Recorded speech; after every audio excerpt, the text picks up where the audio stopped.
If you grew up in the 1970s, you didn't have a digital footprint. You had a trail of bike tire marks and scraped knees. There's a specific psychological code embedded in people from this era that today's world struggles to understand. It was a time when helicopter parenting didn't exist. Your parents didn't know where you were for 6 hours straight.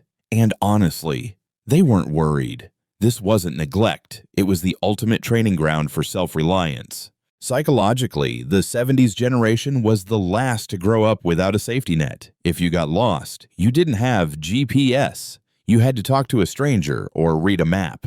If you were bored, you didn't have an algorithm to entertain you. You had to use your imagination. This created a problem solver brain. Today, when a 70s kid faces a crisis at work or home, their first instinct isn't to panic or post about it. It's to say, "I'll figure it out," because for them, survival was a daily DIY project.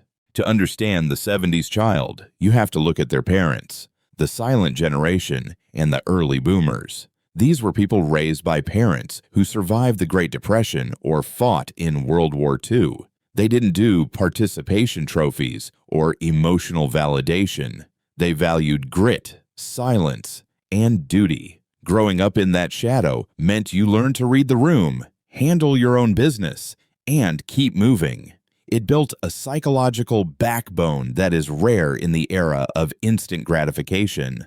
The 70s generation is uniquely positioned as the analog-digital bridge. They remember the smell of library cards and the sound of a rotary phone, but they also mastered the iPhone. They have the patience of the old world and the tech savviness of the new.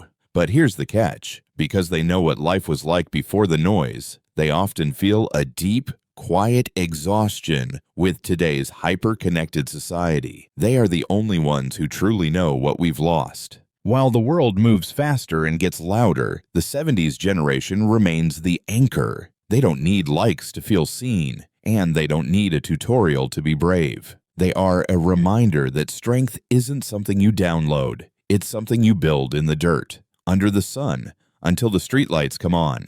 If you were a 70s kid, what's the one thing from your childhood that made you who you are today? Drop it in the comments. And if this resonated with you, subscribe to your channel name for more deep dives into the human mind.